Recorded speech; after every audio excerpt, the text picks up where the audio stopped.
Bueno, buenas tardes, damos la bienvenida a toda la audiencia del Guerrero Místico en este nuestro primer episodio del podcast, El Guerrero Místico, el podcast. Y para abrir este primer episodio es para nosotros un gran honor contar con toda una leyenda del Aikido. Nos referimos al Maestro Santos. Maestro, ¿qué tal? ¿Cómo se encuentra? Muy bien, buenas tardes, muchas gracias. Bueno, le decíamos ahora en el previo que para nosotros es un gran honor porque cuando pensamos en abrir este ciclo de podcast del Guerrero Místico, pensamos en quién podía abrirlo y inmediatamente nos vino a la mente la figura del maestro. No solo por su trayectoria de toda una vida ya larga al servicio del Buda, sino también porque es el modelo que el Guerrero Místico quiere transmitir, el modelo de hombre. Un modelo que solo se puede resumir en una sola palabra: impecabilidad. Muchas gracias por estar aquí, maestro. Muchas gracias. Pero a toda nuestra audiencia tenemos que decirle algo más.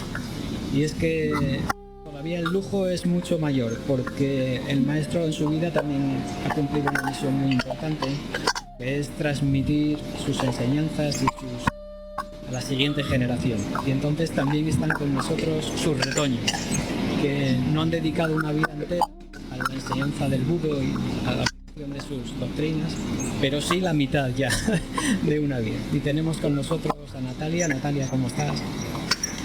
Hola, buenas tardes. Muy bien, gracias, Adolfo. Buenas tardes, Natalia, bienvenida. Un placer, un orgullo para nosotros. Y a Pablo, que está escondido por ahí al lado de su padre. Hola, buenas tardes, Adolfo. ¿Cómo estás, Pablo? Gracias. Es un placer teneros aquí por esos tres exponentes enormes del clan Nalda que están con nosotros. Y nada, sin más, pues vamos a empezar con las preguntas, maestro, si le parece. Pues por lo que usted me ha contado y por lo que es público, sabemos que el Aikido no fue su primera disciplina. Empezó con el judo, pero en determinado momento decidió cambiarse. ¿Por qué? ¿Por qué ese cambio? Pues empecé la práctica de judo cuando tenía 18 años, en el año 1959, en el Judo Club de Barcelona, con el maestro Henry Virguán. Y allí estuve un tiempo practicando. Después, por razones de trabajo, me trasladé a Zaragoza. Y allí seguí practicando judo durante más de 15 años, hasta que un día vi en una revista unas fotos del maestro Besiva, me llamó mucho la atención y entonces despertó mi curiosidad por conocer lo que era el mundo del Aikido, ¿no? Y entonces en aquella época no había ninguna información de ningún tipo. Un poco más tarde, en un catálogo de libros, vi el título de un libro editado en Argentina y escrito por el maestro Koichi Tohei. Y bueno, lo compré y como no tenía mucha curiosidad por el Aikido también, empezamos a practicar en el Judokwai de Zaragoza los domingos por la mañana, nosotros pueblos, tratando de descubrir qué eran las técnicas de Aikido con el libro. Pero la verdad es que no lo conseguíamos, y así estuvimos un tiempo intentando descifrar cómo se hacían las cosas que venían en el libro, que había unas fotos y claro, faltaba alguna foto, alguna secuencia, entonces no podías descubrir de verdad cómo se hacía la técnica. Pero al final conseguimos otro libro escrito por un belga y entonces ahí se veía cada técnica secuencia por secuencia y podíamos ya descubrir cómo llegar al final de cada técnica. Y así estuvimos un tiempo practicando. Como aquello me gustaba mucho, pues pedimos permiso al dueño del gimnasio para iniciar una clase de Aikido con los voluntarios, con judokas voluntarios que quisieran practicar o descubrir el Aikido. Y así, en plan casi autodidacta, pues empezamos a practicar allí el Aikido con casi 30 personas jóvenes que también tenían curiosidad por descubrir lo que era el Aikido. y con muy pocos conocimientos pues iniciamos la práctica. Hasta que un día, casualmente, en la televisión vimos a un maestro de Aikido en Madrid haciendo Aikido de verdad. Aquello nos pareció una maravilla y entonces intentamos llegar a este hombre. ¿Cómo se llamaba este hombre? Este hombre era Tomás Sánchez, de Madrid. Entonces intentamos conectar con él, buscar su dirección, conectar con él, y le invitamos a venir a Zaragoza a ver su primer cursillo. Vino, fue todo y a partir de entonces fueron muchísimos más estudios los que hicimos con Tomás Sánchez. Y este fue el principio de mis inicios en el mundo de la Aikido. Maestro, decía, esto es una enseñanza muy grande para muchos amantes de las artes marciales que entran por el canal y se quejan que están en sitios remotos, que no tienen maestro, que no tienen que aprender. Y la verdad es que el ejemplo que nos deja usted es de que siempre es posible aprender, con mejores o peores condiciones, siempre es posible aprender, pero creo que se ha dejado algo en el tintero, porque el día que salió Tomás Sánchez en la tele, usted no estaba delante de la tele. No, era mi mujer, porque gracias a ella, que siempre me ha apoyado, como siempre en la práctica de las artes marciales, siempre facilitándome los viajes, los entrenamientos, los horarios, siempre facilitándome, pues me llamó y me dijo, está saliendo en la televisión el Aikido. Y entonces pues yo le iba diciendo, pues ¿qué es lo que pasa? ¿Quién es? Y estaban dando una clase infantil de Aikido del maestro Tomás Sánchez, ¿no? Y bueno, ella me fue describiendo cómo lo estaban haciendo, cómo lo hacían y tal. Y fue así como yo entré en contacto o cómo descubrí al maestro a través de la televisión, en blanco y negro todavía. Después volveremos a compilar, a hablar más en detalle de lo que Sí. ha supuesto Pilar en su vida y en la vida de todos, ¿no? Pero ahora todavía una pregunta de eso. Digamos un poco a ver si podemos enfocarla bien. ¿Podría decirnos algún momento decisivo en su práctica marcial de toda una vida de aquí hasta ahora? Momento decisivo, pues un momento que sea, como diría yo, más importante que los demás, pues la verdad es que no, porque para mí ha sido como una trayectoria totalmente plana. Yo siempre he disfrutado practicando judo, practicando bujutsu, practicando aikido, siempre he disfrutado. Entonces no ha habido momentos estelares, no ha habido, porque para mí todos los entrenamientos han sido interesantes, con el otro, aquí y allá, siempre han sido interesantes, y no ha habido una cosa especial que me ha hecho pensar que aquel día era de otra manera, ¿no? No, para mí han sido todos los entrenamientos, para mí siguen siendo. Cada día que voy a entrenar para mí es un día nuevo, en el que la intención es ir a descubrir todavía algo o hacerlo mejor de cómo lo hacía, o a descubrir los errores que todavía puedo tener. Es decir, cada entrenamiento es un entrenamiento con una intención de aprender. No vas al gimnasio o al dojo, no vas pensando que ya lo sabes todo y que vas a transmitir conocimiento más. Voy como si fuera un alumno eterno, como si fuera a aprender. Una vez que voy a como si fuera yo a aprender. Pues es magistral y un acierto tenerla aquí, porque un maestro de su categoría y a sus años mantenga el primer principio de mente de principiante, es todo un ejemplo para los demás. Pero bueno, vamos con el resto del clan, porque el clan Atlas es muy amplio y tenemos otros representantes con nosotros, Pablo y Natalia, los dos hijos del maestro que en los últimos años han sido sus fieles escuderos y profesores con él en múltiples obras y profesores de enseñanza. También su obra va camino de leyenda también. Entonces, Pablo, Natalia, por favor. Natalia, que tenemos en pantalla, le decimos lo que alguna anécdota, algún momento cariñoso tu niñez, de tu adolescencia, viendo a tu padre enseñar? ¿Qué nos puedes contar?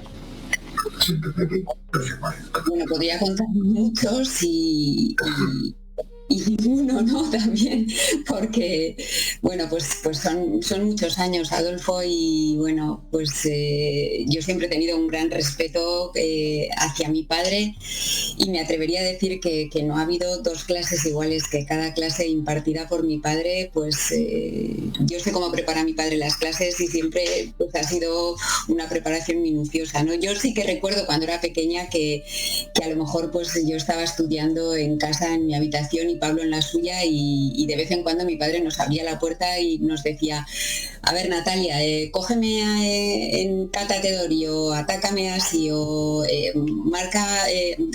ofréceme resistencia, ¿no? Y él estaba preparando la clase. Yo recuerdo cómo él preparaba sus clases, siempre con su guión, y él pues de vez en cuando venía y nos utilizaba, ¿no? Para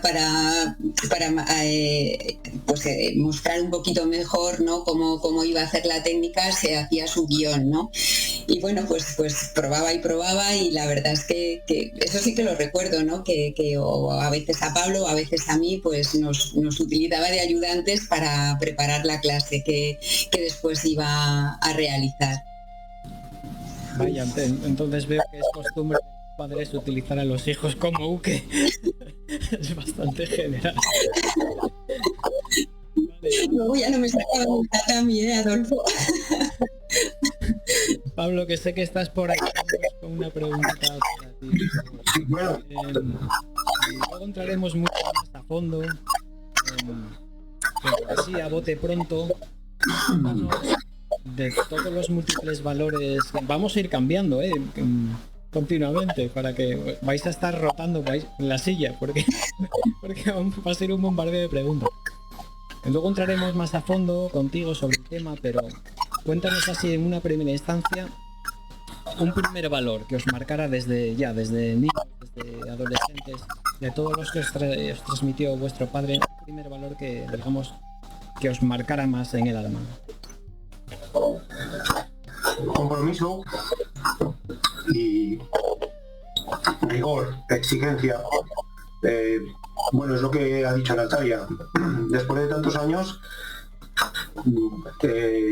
pues mi padre siguió preparándose las clases como el primer día. O sea, lo verdaderamente sorprendente es que bajas a entrenar, y digo bajas porque estamos al lado del gimnasio, y él sigue con su chuleta, con su preparación. Todos los días baja con una clase distinta, con un entrenamiento distinto, con unos principios distintos. Entonces, bueno, lo que nos ha transmitido es sobre todo el compromiso de cuando uno se compromete para realizar una actividad, pues lo hace en cuerpo y alma. Y el rigor de buscar, el rigor de investigar, el rigor de exigirse cada día un poco más. Y luego, pues también eso, el ser exigentes cada uno de nosotros con nosotros mismos. Eso es lo que nos ha transmitido. Cada vez que le hemos preguntado, cada vez que le hemos consultado, mi padre siempre pide más. Es chocante, pero la circunstancia es esa. Siempre hay un matiz, siempre hay algo en el cual es posible dar un poco más de nosotros mismos. Eso es lo que quería decir. No, probablemente no está vinculado a las artes marciales, o sí, porque el entrenamiento constante y el entrenamiento de cada día procuras buscar un poquito más o ir un poquito más lejos, pero eso es lo que yo veo que nos ha transmitido. Personalmente a mí, probablemente a Natalia le haya transmitido otras cosas, amén o al margen de otro tipo de principios, de valores y de actitudes, pero después de toda una vida, pues eso es fundamentalmente lo que yo veo que me ha calado más. Luego iremos con Natalia porque sigue un poquito, ¿no? La verdad es que me has fastidiado el guión, pero yo, para que no me rotéis tanto la silla, seguimos contigo un poco. Luego seguiremos con Natalia porque sé que los dos habéis profundizado las enseñanzas de vuestra padre en el árbitro de la empresa y en vuestro ámbito profesional. Pero vamos a seguir un poco antes de... habéis hecho un libro que a mí me encantó, que es el de City Leader, en el que intentáis llevar todo el ámbito ¿se te ocurre algo concreto que sea de aplicación práctica y que funcione sí o sí cuando uno está dentro de un equipo, de un equipo de trabajo, de una empresa, y que sea de aplicación práctica fácil. El Sisei, la disposición del cuerpo y de la mente. Yo lo he podido comprobar y lo compruebo todos los días. Natalia y yo estamos en primera línea de fuego. Tenemos responsabilidades de distinta índole en las empresas en las que trabajamos. Y no nos queda más remedio que aplicar principios del Aikido, porque somos los principios que conocemos, los principios que hemos practicado y los principios en los que creemos en ellos. Cuando nosotros iniciamos la andadura empresarial, no es que tengamos nuestras empresas, trabajamos por cuenta ajena, pero hemos ido desarrollando a lo largo de nuestras vidas diferentes responsabilidades. Nos dimos cuenta que necesitábamos algo más allá de la técnica o más allá de lo que los recursos humanos, por decirlo de alguna manera, pueden transmitir en cursos o en un máster. El único recurso que teníamos a mano, por decirlo de alguna manera, era las enseñanzas del Aikido. Nos empeñamos mucho en el control de la mente, y nos pasa desapercibido que el cuerpo es capaz de transmitir una serie de mensajes que ayudan a tranquilizar y a adoptar una actitud de serenidad, que es lo que más impacta, lo que más sorprende o lo que más confiere credibilidad a las personas que te rodean.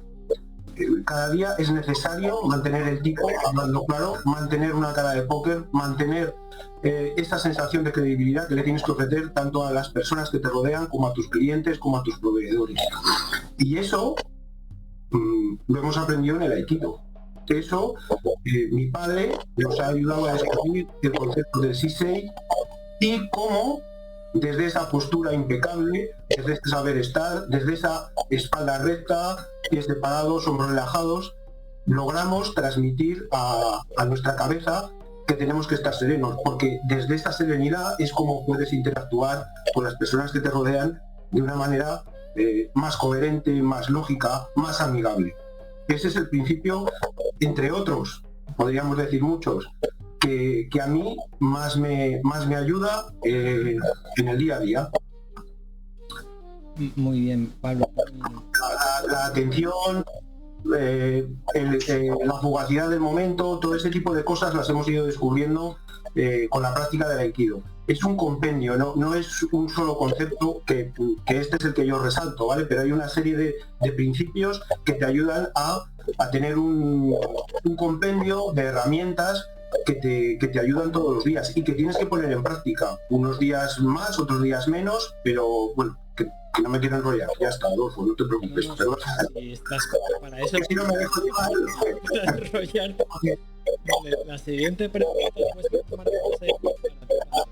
pero mientras os quedáis las sillas, aprovecho para atacar a Natalia. Mientras le cambias la silla, para atacar a Natalia. Entonces pongo a Natalia en pantalla y vamos un poquito con ella. Porque aunque sé que también el ámbito profesional está en el ámbito de la empresa, del coaching, del desarrollo personal. Pero claro, por el mero hecho de ser la chica de la entrevista, pues me hace que vaya a atacar con preguntas relacionadas con el sexo débil, entre comillas. Natalia, ¿crees que la mujer puede llegar a un nivel de perfección más alto que el hombre? En la práctica de artes marciales me refiero. Bueno, yo creo, es mi opinión personal, que somos diferentes por naturaleza, Adolfo.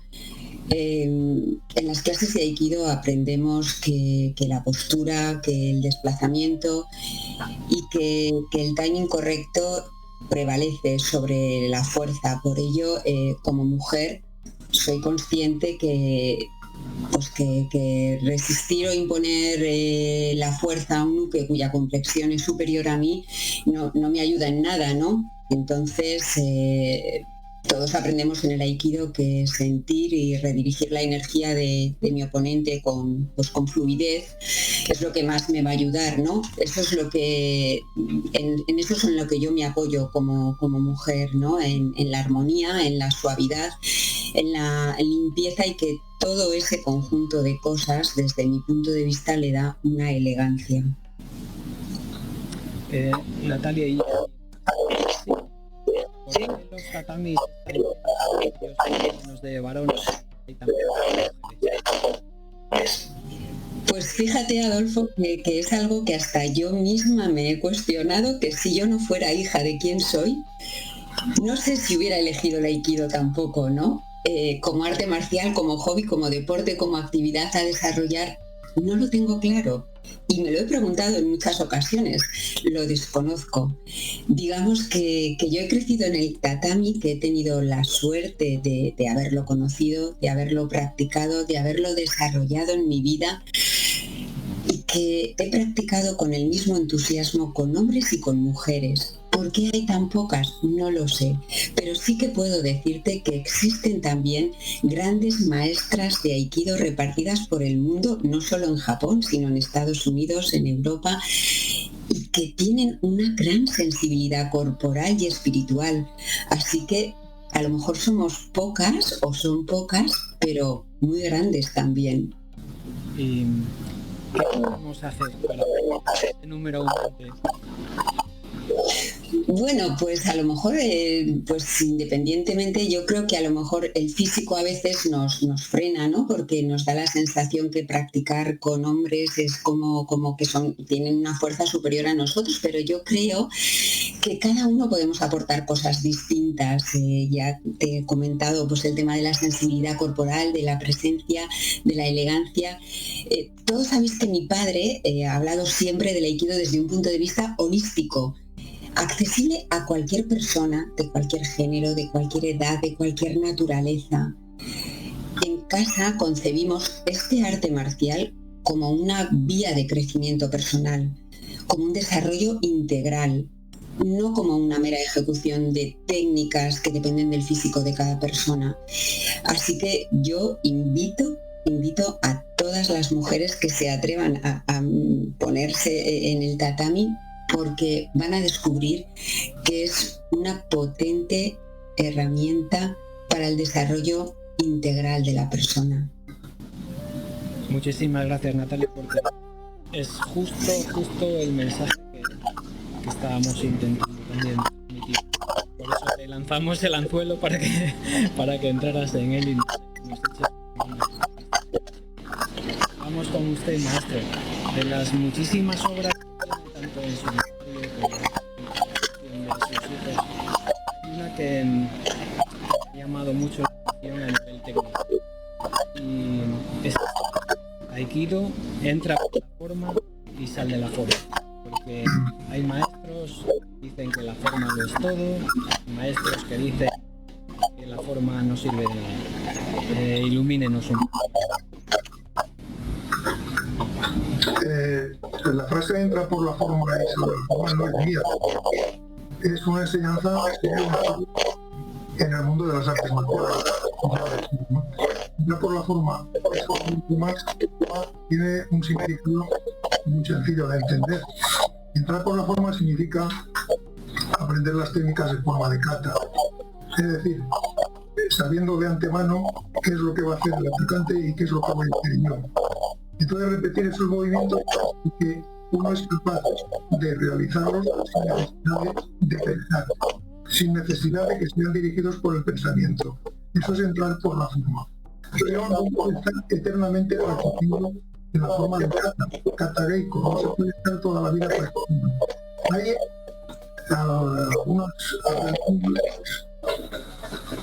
hay tendencias en el mundo del aikido que no quieren salir de entrar por la forma, no pueden salir de esa forma de práctica. Es decir, tienen la idea de que siempre se puede pulir el movimiento, y que practica siempre de esta manera, ¿no? Siempre haciendo lo mismo. Yo he reflexionado en la frase de entrar por la forma y salir de la forma, porque tiene un sentido especial. Una vez has dominado las secuencias básicas de cada movimiento, es preciso cambiar los estímulos, la clase de estímulos. ¿Para qué? Para que puedas realizar la técnica desde otra situación, más deprisa, más despacio, de otra manera, es decir, saliendo ya de lo que habías aprendido de manera básica. Entonces entras en el territorio ya de la incertidumbre, es decir, por ejemplo, siempre practicamos Yodansuki y Kyu, muy bien. Pero si yo propongo a los alumnos que el atacante pueda hacer Yodansuki o Gedansuki o Yokomenuchi sin que Tori sepa qué es lo que va a hacer, entonces se está preparando el que se va a defender. Tori se está preparando para reaccionar de una manera que ha aprendido de manera instantánea su materia. Por eso es conveniente, llegado al grado de cinturón negro, por ejemplo, es conveniente salir de la forma y permitir que cada uno vaya descubriendo su forma personal de hacer las cosas. Y eso es una práctica mucho más motivadora y menos monótona y menos aburrida. No se puede estar 40 años o 30 años o 15 años una persona que va a un dojo a practicar el kubo, no puede estar haciendo toda la vida solo Nuchi y mirar. No puede ser, porque no va a progresar, se va a estancar y se va a aburrir. Es vivir en esa monotonía no puede, porque además todo el mundo tiene un límite a la hora de perfilar o de ampliar sus competencias. Siempre hay un límite. Entonces, con ese límite, si no repitas las mismas secuencias, no las vas a mejorar ya. Entonces, lo que es conveniente es cambiar los estímulos para poder reaccionar de otra manera ante otras situaciones diferentes. Eso es entrar por la forma y salir de la forma. La eficacia de la técnica en su aplicación práctica también está en salir de la forma. No he entendido la pregunta. Digamos que cuando uno está en la forma, una manera de trabajar un tanto pseudo robótica, ¿no cree que eso no es de aplicación práctica? Cuando uno tiene que repeler una agresión y que ya tiene un conocimiento y sale de la forma, es cuando el arte se hace eficaz. Efectivamente. Es necesario, cuando llevo un tiempo practicando el Aikido, es necesario acercarse al mundo de la realidad. El mundo de la realidad significa que la persona que tengo enfrente, que juega el rol de atacante, le pueda permitir o le pueda sugerir que me ataque de la manera que estime conveniente, sin necesidad de avisarme de antemano ni telefonearme la forma que me va a atacar, sino decirle, atácame como quieras. Y entonces, desde una serie de actitudes que se practican en el dojo, como es estar libre de todo pensamiento, de toda emoción, la actitud Moshin, que se llama Moshin, libre de todo pensamiento, libre de todo proyecto, libre de toda intención. Es decir, con la mente totalmente limpia, para que sea capaz de percibir en el tiempo real qué es lo que está ocurriendo y reaccionar. Y esa es la forma de practicar sabiendo de la forma que se ha dicho, ¿no? Maestro, vamos a salir un poco, digamos, del ámbito físico. ¿Ocurrió a lo largo de toda una enseñanza y práctica algo que transcienda lo físico dentro del budo? Pues al principio, en los primeros años de práctica del Aikido, el maestro Koichi hablaba mucho del ki, no solamente él, hay otros maestros que hablan del ki. La cuestión del ki, en ese momento, en estos años, a mí me interesaba conocer qué era el ki, cómo conseguir entrar en ese mundillo. La verdad es que estuve mucho tiempo buscando sentir el ki, y la verdad es que tal como se escribe en algunos libros, no se llega a descubrir lo que es el ki. El ki no es esa fuerza sorprendente que supera todo, que es capaz de todo, ni muchísimo menos. Yo no puedo explicar todavía, no puedo explicarlo tampoco lo que es el ki, pero me parece a mí que para que uno sea capaz de desarrollar todas sus competencias, lo que es necesario es que sea capaz de llegar a un estado de calma permanente frente a una situación difícil. Entonces, cuando todas las fuerzas físicas y psíquicas de la persona pueden ponerse en movimiento para salir de esa situación. Pero el ki, pensar que el ki es una fuerza extraordinaria que está por encima de todo, yo creo que es un concepto erróneo que todavía no se ha explicado bien. Y maestro, ¿cómo encaja el cristianismo y la visión de un cristiano en todo esto? ¿Cómo ha podido encajar su práctica mental con su visión cristiana de la vida? Para mí ha sido muy sencillo. Yo soy creyente. Entonces para mí ha sido sencillo. Yo he leído en un libro del maestro Noket que cuando estaba en Japón, que fue el primer alumno europeo que fue a estudiar directamente con el maestro Ueshiba, pues él veía que en una de las habitaciones donde él dormía, al lado del dojo, pues había una foto de Jesucristo. Y el maestro Ueshiba, cada vez que pasaba por delante de esa foto, lo saludaba. Entonces cuando este hombre, cuando Noket acabó su estancia en Japón y iba a regresar a Europa, tenía una duda, y es que si tenía que convertirse al budismo o podía seguir siendo cristiano, católico. Y entonces se lo preguntó al maestro Ueshiba, le dijo, bueno, ahora yo voy a volver a Francia, y cuando yo enseño el Aikido, ¿cómo lo enseño? ¿Lo enseño desde los conceptos budistas o desde los conceptos cristianos? Y el maestro Ueshiba le dijo, tú te has educado en una cultura cristiana, enseña el Aikido como un hombre que tiene creencias cristianas. Y el maestro Noket dice en ese libro que se quedó tranquilísimo porque vio que el Aikido puede practicarse lo mismo desde una filosofía budista que una creencia o una religión cristiana. Es perfectamente compatible. Para mí es perfectamente compatible porque todas las enseñanzas que hay en el Aikido sobre la benevolencia, sobre el respeto, sobre el no lesionar a los demás, sobre la coherencia, están perfectamente definidas en los evangelios. Para mí no me supone ningún problema seguir siendo cristiano o católico y practicar Aikido. Maestro, en una conversación que tuvimos una vez, precisamente el misticismo oriental, el misticismo japonés, usted me dijo que los propios japoneses estaban maravillados por el misticismo, en este caso, Teresa de Juan de la Cruz, incluso los orientales eran los más grandes místicos que había habido, o entre los más grandes. ¿Por qué entonces los tenemos tan olvidados nosotros? ¿Por qué cuando uno empieza esta búsqueda interior se va a Oriente y se olvida de los grandes místicos y nuestra tradición mística de aquí, de Occidente, de España en concreto? Yo diría que por desconocimiento de los valores que hay en el cristianismo. Es simplemente desconocimiento. Y luego las modas.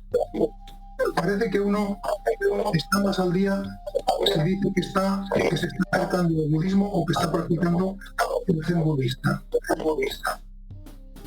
En definitiva, el zen no es más que una meditación. Y una meditación que es tratar de establecer la calma dentro de uno mismo. Es decir, sin que haya cosas que oscurecen la visión de la realidad. Eso existe también en el mundo de la mística cristiana. Ellos mismos se sorprenden de ver que muchos occidentales acuden al budismo cuando en nuestra cultura occidental tenemos infinidad de personajes que han practicado la meditación. La meditación no es cristiana ni budista, simplemente es una forma de llegar a la paz con uno mismo. Y no puede decirse es cristiana, es budista, en definitiva estamos haciendo el mismo ejercicio. Que seas budista, que seas cristiano, el mismo ejercicio.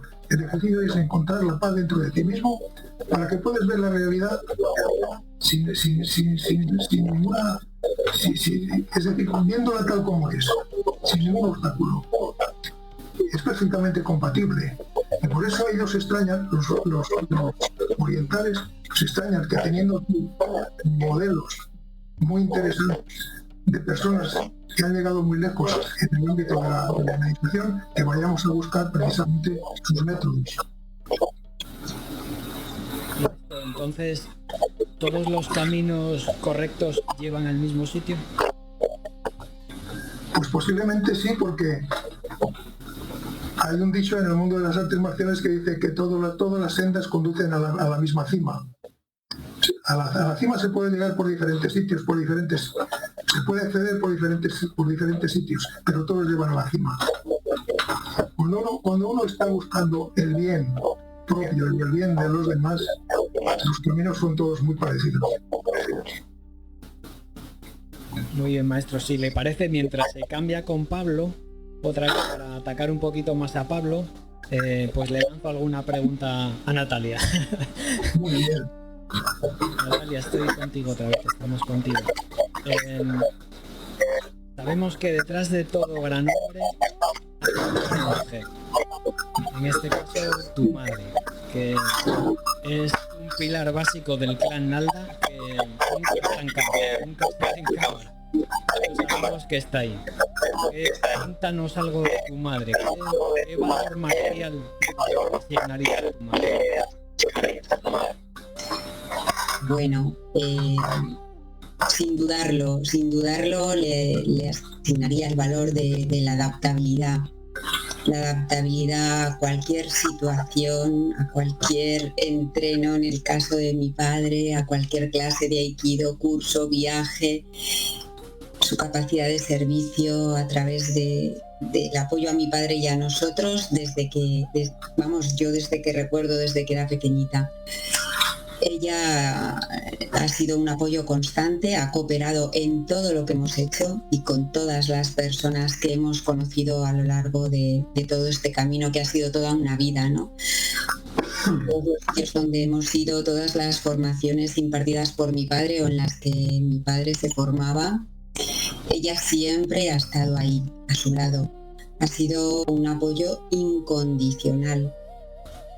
Nosotros podemos decir que teníamos el dojo en casa con mi madre y ella, en mi caso, me ha hecho llegar su paciencia y su respeto por este arte marcial que tanto nos ha enseñado, ¿no?, a todos nosotros y que tanto nos ha hecho, pues, mejorar y crecer en algunos aspectos de nuestra vida.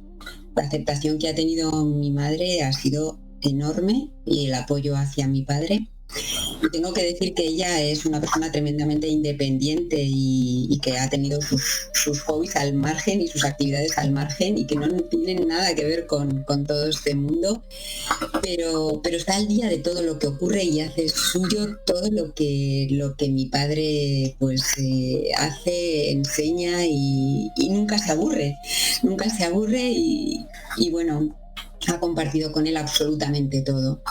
Yo creo que ellos dos siempre han tenido una buena conversación con estos temas y que se ha esforzado por conocer y por saber todo lo que tiene que ver con todo este mundo y con mi padre. Su mayor admiradora, desde luego, su mayor respaldo, su mayor apoyo y su mayor compañía. ¿A quién no le gustaría tener una pareja así, Adolfo? Seguro que ha tenido mucho que ver puntales del que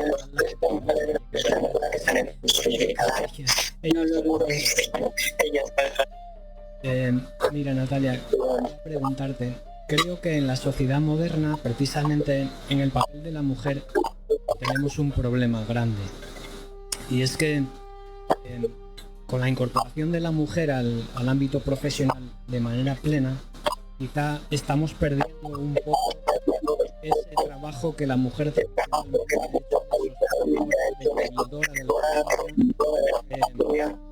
¿Cómo compaginamos las dos cosas? ¿Cómo solucionamos ese problema? Es una pregunta. Bueno, yo creo que ahí todos tenemos un poquito que ver, ¿no? No solo las mujeres, sino yo creo que en este caso la parte masculina también nos ha ayudado, ¿no?, a esta incorporación, a que podamos también nosotras desarrollar todas esas tareas gracias a la colaboración y a la cooperación, pues, de la otra parte, ¿no?, por decirlo de alguna forma. Gracias a ellos yo creo que nos ha sido posible a nosotras incorporarnos y seguir con nuestras tareas pues como madre, como parte de la familia también, pero yo creo que esto ha sido un 50-50. El equilibrio entre ambas partes ha hecho posible que la mujer consiga todas estas cosas. Un equilibrio. Qué gran verdad, el equilibrio entre lo masculino y lo femenino. De todas formas, la sociedad volver a reconocer el trabajo de la familia, íntimo de la familia, de contribuir, digamos, al núcleo de la sociedad desde una familia bien integrada, y a lo mejor darle menos importancia a los éxitos profesionales, ganancia de dinero y todas estas cosas que ahora parece que son el único objetivo que hay. Bueno, yo creo que no se trata tanto, ¿no?, de logros, pues lo que tú dices, ¿no?, a nivel tanto económico, logros personales. Yo por lo menos no lo veo así o no lo concibo así. Yo trabajo fuera de casa, yo desarrollo mis tareas fuera. Valoro enormemente que mi madre estuviera en casa y que yo cada vez que salía del colegio o ella estaba ahí, y lo valoro ahora quizás porque, bueno, pues he procurado también dárselo a mis hijos, por supuesto, pero ha sido diferente. Yo creo que la vida evoluciona, la vida cambia y tenemos que adaptarnos también a esos cambios, siempre con el buen recuerdo, siempre con pues con lo que hemos aprendido, con lo que hemos vivido, pero creo que el adaptarnos sin duda a los tiempos nuevos, nuestros hijos van a vivir también otra sociedad, van a vivir de otra manera, y creo que ahí nosotros también podemos, igual que a mí me aportaron en su día en la sociedad que vivían mis padres y el modo de vida que vivían ellos, creo que, bueno, que mis hijos también se acordarán de lo que ellos han tenido, ¿no?, cuando ellos han sido pequeños y a medida que han ido creciendo. Yo creo que se trata de adaptarnos, no podemos tampoco extrapolarlo solamente a éxitos personales o económicos, Adolfo. Es mi punto de vista, ¿eh? Muchas gracias, adaptar al cambio, otra gran enseñanza. Pues si te parece, vamos a hacer un paréntesis y vamos con Pablo un poco. Pablo, otra obra que a mí me encanta, que obra, no sé, va más allá de una obra porque es un concepto, es el de la Ikicontrol. Impedir herir sin herir. Vamos al enfrentamiento físico de momento y que siga, pero la hostilidad dentro del trabajo de la empresa ha crecido mucho, ha crecido bastante. Dentro de la Ikicontrol, ¿por qué debería controlarme, impedir herir sin herir alguien que no va a tener ningún reparo conmigo? ¿Por qué me tengo que contener? No sé si me he planteado bien. Sí, te entiendo y entiendo por dónde quieres ir. En definitiva, las circunstancias de la persona, del agresor, si uno se deja llevar por la ira, por la rabia, por el rencor, es evidente que no se cogen prisioneros, y es evidente que no vas a tener ninguna piedad. Pero esto trasciende más allá de ese concepto o de ese sentimiento. Esas son las circunstancias a la persona que te ataca, de la persona que te agrede, y otra cosa es lo que yo puedo sentir y el control que yo puedo tener, primero sobre la situación emocional, que es difícil de controlar, y segundo sobre la situación física como tal, que evidentemente esta persona que te ataca, que puede tener unas condiciones físicas mucho mejor que las tuyas, hacen que te lleve normalmente a sobrevivir, a escapar y a salir ileso o a salir indemne de la circunstancia.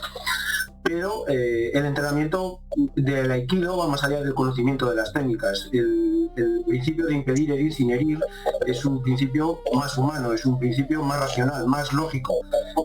Simplemente hay una circunstancia, hay un conflicto, puntual, y esto no significa que no pueda reconducirla y llevarla de una manera lógica hasta un término que sea bueno, que sea agradable y satisfactorio para ambas partes.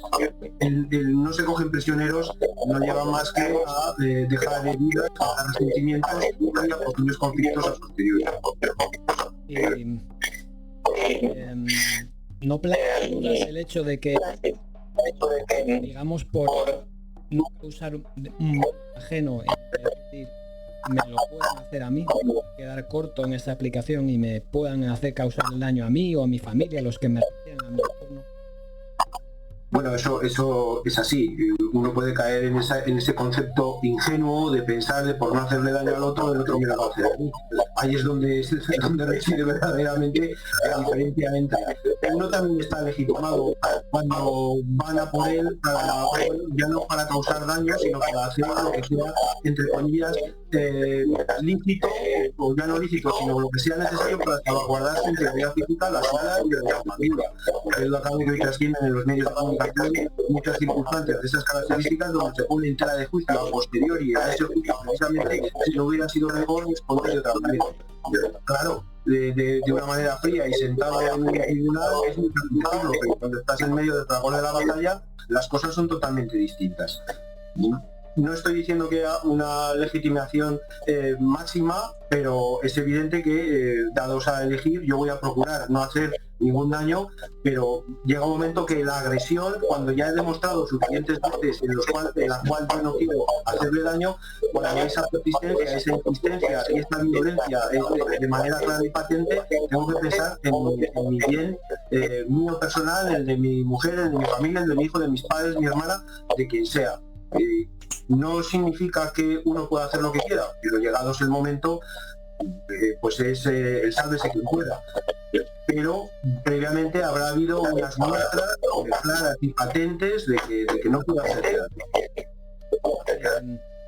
Pablo, ¿y cómo saber que ha sido bastante? Es difícil.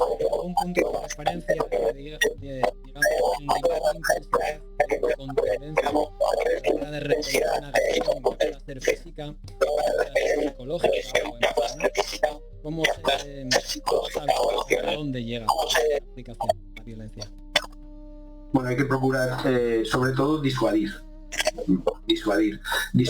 desde una TEMI, desde un control que pueda producir un daño suficiente como para otorgar el tiempo necesario para poder escapar o para poder evadirse o para poder tomar otra alternativa, para poder llamar a la policía, para poder pedir socorro, para poder llamar a los vecinos, para poder pedir ayuda, no solamente bueno, pues estar metido, que es difícil, es difícil, como lo diría yo, salir de esa situación, pero precisamente el entrenamiento, de lo que comentaba también antes mi padre, bajo estrés, bajo incertidumbre, es lo que te va a permitir tener alguna que otra herramienta, alguna que otra salida, porque si no, trabajando en la forma cata no existe esa forma de responder. El otorgar ese instante de lucidez o de respiro ante esa agresión para pedir socorro, para llamar o para intentar controlar de alguna manera esa agresión, disuadir continuamente, sin querer, dejando de manera clara y patente, porque hoy en día muchas veces las personas que están alrededor lo que hacen es grabar la situación y no ayudarte, lamentablemente, pero esto lo vemos que se viene repitiendo con mucha normalidad y con mucha naturalidad, pues que quede por lo menos patente en esas grabaciones que tú no has buscado el conflicto y que tú no has buscado el hacer daño, pero claro, si esa persona te lleva a ese límite, es evidente que es en defensa propia y que tú estás legitimado pues para darle un buen tozolón, ¿vale? Un buen coscorrón y lo que sea necesario para ponerte a salvo, caramba.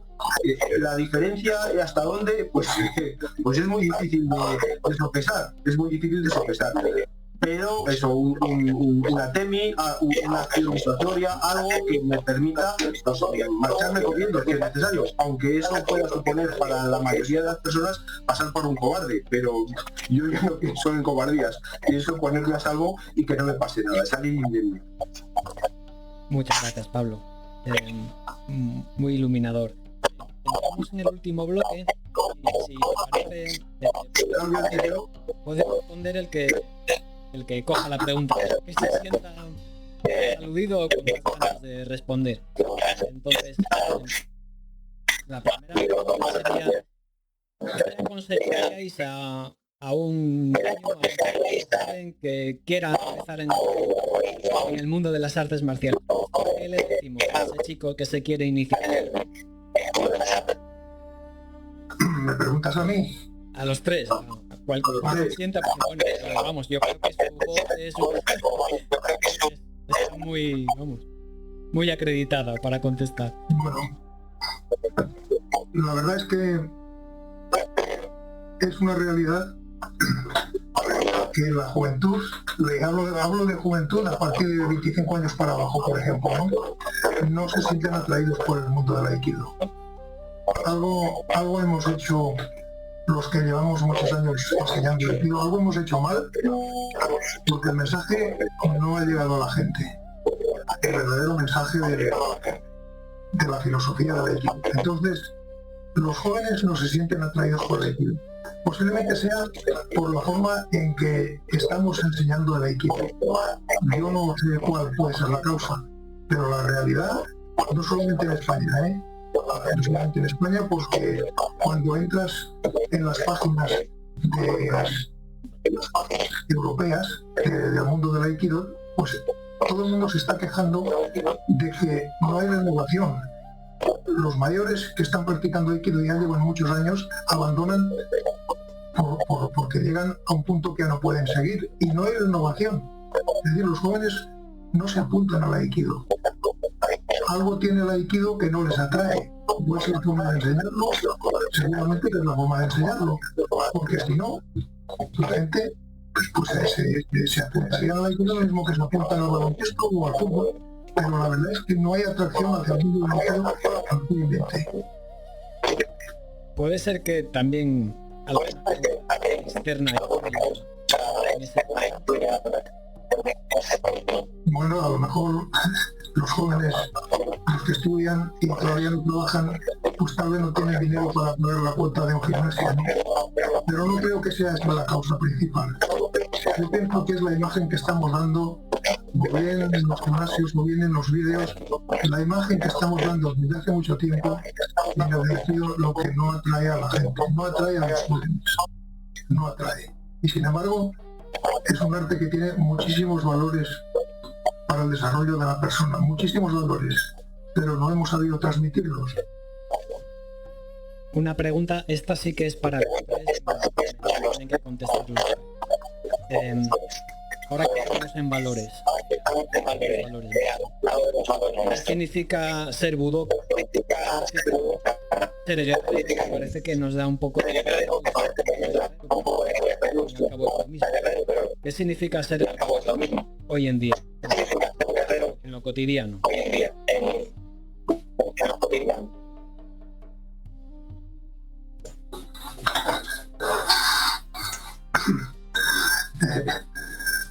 Se supone, de siempre, se le supone al guerrero que tiene una serie de valores humanos. Hoy en día, los valores humanos, pues la verdad es que no están muy en boga. Hoy en día, ya sea por la dificultad, porque la vida se ha hecho muy difícil para todo el mundo y todo el mundo ya tiene bastante como poder salir adelante desde su situación personal, pero los valores que se intenta proyectar a través del aikido, la verdad es que no se ven en muchas personas que practican artes marciales. Se puede llegar a cinturón negro, se puede llegar a una eficacia técnica, pero ser una persona de valores, eso ya es otra cosa. Yo recuerdo en la época que yo empecé el judo, en aquella época había pocos cinturones negros de judo. El aikido no se conocía todavía, el karate tampoco, ni se conocía ni estaba permitido en España. Existía el judo. Entonces, cuando veías a uno o te decían, mira, este señor es cinturón negro de judo, pues tú entendías que era un señor que dominaba una técnica de combate en la que el más débil podía vencer al fuerte, es decir, la inteligencia podía vencer a la fuerza. Y no solamente veías a un hombre capaz de vencer a otro más fuerte, sino veías a un hombre al que se le suponía una serie de valores humanos, su educación, por sus formas, etc. Y se le tenía un respeto y una admiración. Hoy en día hay cientos, miles de cinturones negros que sin embargo te pasan totalmente desapercibidos, porque tal vez tengan valores humanos, posiblemente los tengan, pero los ocultan o no los muestran. Muy bien, maestro. Natalia, ya que estás en pantalla, ¿qué significa ser guerrero? Guerrero, guerrera. Tenemos que repetir todo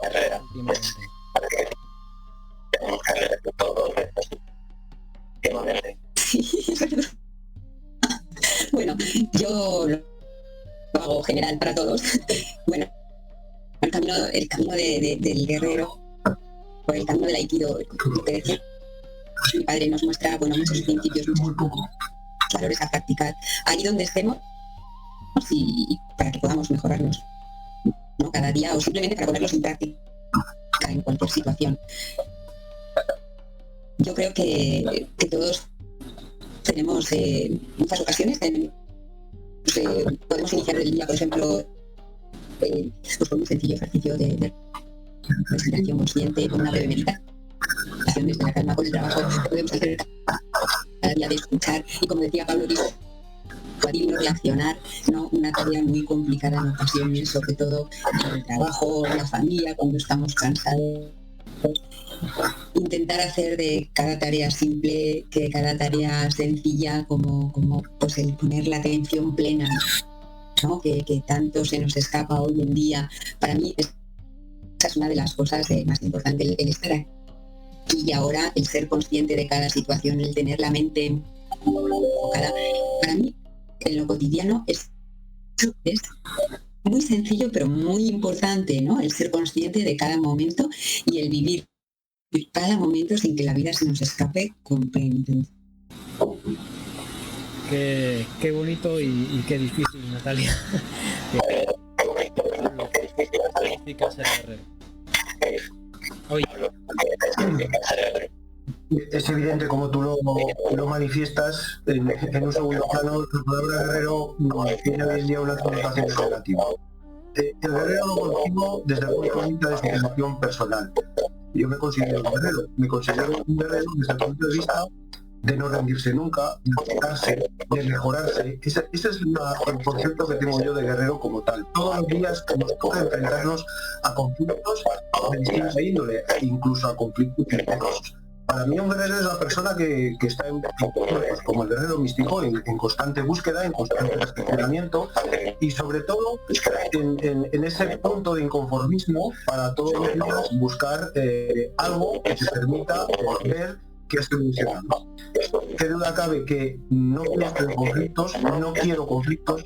Paradójicamente, llevamos toda la vida practicando familiares y no me he peleado nunca, me consta que Natalia tampoco. No somos violentos, no somos beligerantes, ni somos discutibles. Todo lo contrario. Eso es lo que nos ha podido aportar las enseñanzas tanto de mi padre como de mi padre o viceversa. Pero sí que tenemos una noción de guerreros, de luchadores, de que no nos rendimos. Y yo creo que ese es el mensaje más importante. Se puede ser guerrero sin manifestar violencia, sin manifestar beligerancia, sin manifestar ganas de tener el conflicto, sino todo lo contrario. La connotación evidentemente hoy es muy negativa y todo está pues muy mediatizado desde el punto de vista de las características, ¿no? El que es guerrero parece que se va buscando pelea continuamente. No, nada más lejos. El combate puede ser interno y el combate puede ser desde la no violencia, desde el impedir y sin herir, desde este tipo de conceptos que solamente desde el tatami o solamente desde una visión de estas características verdaderamente se pueden aprender y verdaderamente se pueden transmitir. Ser guerrero no implica ser violento, nada más. Ya que estáis los dos en pantalla, ¿qué tal la siguiente generación del que irán con la práctica? Pues yo tengo un hijo, Natalia tiene 2, Víctor entrena, pero no es verdaderamente su pasión. Como bien decía mi padre, algo hay que no hemos sabido transmitir de una manera global para que estos chavales sigan.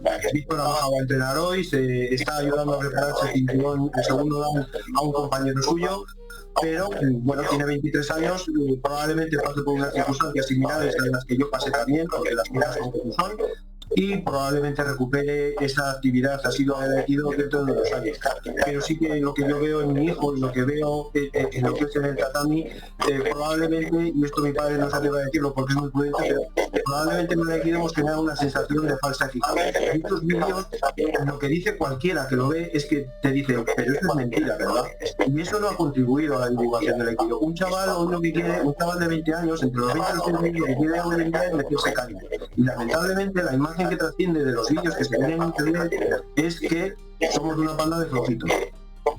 Y eso, sí, eso a la inmensa mayoría de los chavales jóvenes, pues los tira para atrás. Y eso es lo que yo puedo ver en el día a día sobre el tatami. Tenemos gente joven, nos gustaría tener más gente joven, pero la divulgación de los valores no se ve en los vídeos. Lamentablemente los valores, los principios y las actitudes no se notan hasta que no vienes a practicar, pero la divulgación mediática, por decirlo de alguna manera, en los medios de comunicación no es la más adecuada para una persona entre 20 y 30 años. Y esa es la realidad. Y si no nos damos cuenta, pues vamos directos pues, al fracaso. Sí, pero bueno, cuando llevas 200 caídas... Sí. Natalia, ¿qué tal tus chicos? ¿Tienen problemas? Bueno, yo tengo un hijo y una hija. En mi caso, Alejandro, que es mi hijo, sí que empezó desde pequeñito a practicar judo y compartía la pasión con su abuelo del judo también cuando empezó. Más tarde pues pasó al aikido también, pero como bien dice Pablo, después, bueno, pues lo ha ido posponiendo. Son fieles seguidores los dos de su abuelo, de todo lo que hace, son conocedores absolutamente de todo, pero digamos que los pasos en el tatami los tienen un poco más lejanos en mi caso, pero por supuesto son los máximos admiradores de su abuelo y desde luego les encanta todo lo que hace y mi padre también les transmite absolutamente todo lo que hace y se lo cuenta y a ellos les encanta. Es una manera también de vivirlo con él. Pues es tarea de todos la de decir. Es importante quizás no sé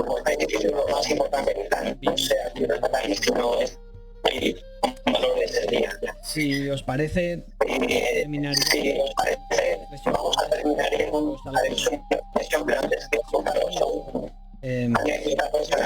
en pantalla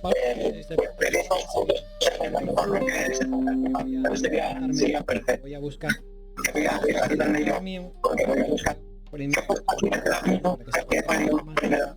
uno de vuestros libros, solo 4 de más de 40 que tiene el Clan Nanda publicado, pero me resulta muy cariñoso uno que voy a coger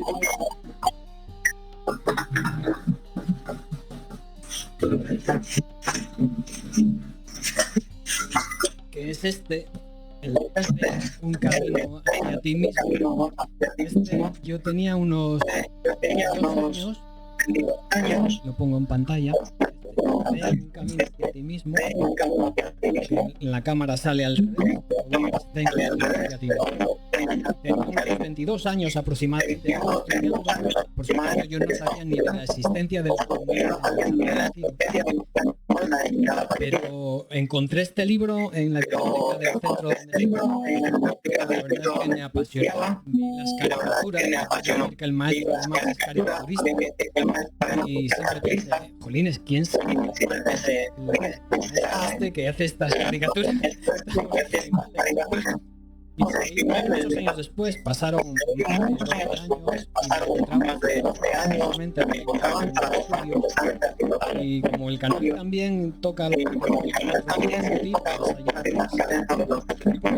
en aquel día me preparé para encontrar un maestro en Salmos. Dice, me voy a preparar un sueño para que me guíe hacia un maestro auténtico. Digo, porque estaba casado y fueron maestros menos talla, digamos que los nada. Y efectivamente tuve un sueño. Lo que pasa es que cuando uno tuve un sueño lúcido, despertar la información se disipa muy rápidamente. Entonces, el nombre, la cara del maestro, pero el nombre se me fue. Intenté y no me acuerdo a qué otro personaje o asocié con el nombre. Y muchos años después, por fin, con otro amigo, entonces vi un libro del maestro, y vi el nombre. Y a ver el nombre lo recordé, porque lo había asociado en nada más despertar. Lo que pasa es que lo olvidas muy rápido, con un antiguo profesor mío de la EGB entonces, que se llamaba Santos. Y entonces lo recordé de este maestro fue el que yo vi. Así fue como conocí al maestro, me di cuenta de él y empecé a buscarlo, empecé a contactar con todos los nalgas. Entonces ese es un poco de historia que quería transmitir también para pues nada más, maestro. Despedirles dando las gracias otra vez para mí y para todos. Es un inmenso honor que los hayan estado aquí. Lo que intentamos fundar nuestra comunidad, la cultura de valores, que decía, la cultura del guerrero. Creemos que al final un guerrero no puede hallarse más que en su propia impecabilidad. Y quizás sea la mayor virtud que nuestros santos ha tenido a lo largo de todo y ha transmitido a sus hijos, a sus nietos y a todos sus alumnos allá por donde pasa. De ser impecable. Y no se nos ocurre nadie mejor para transmitir ese modelo en el canal más que los Nalda. Muchísimas gracias por estar con nosotros. Muchas gracias a ti por esta iniciativa. Deseamos que tengas mucho éxito en este camino que has emprendido de conocimiento de personas que practican artes marciales. Muchas gracias a ti. Y a todos los demás, antes de despedirnos, recordarles que los libros de los que hemos hablado durante la charla tendrán un enlace en la descripción del vídeo, donde podrán hacerse con todos si es su deseo. También darles las gracias por estar con nosotros hasta el final. Y hasta la próxima, guerreros. Muchas gracias. Hasta la próxima.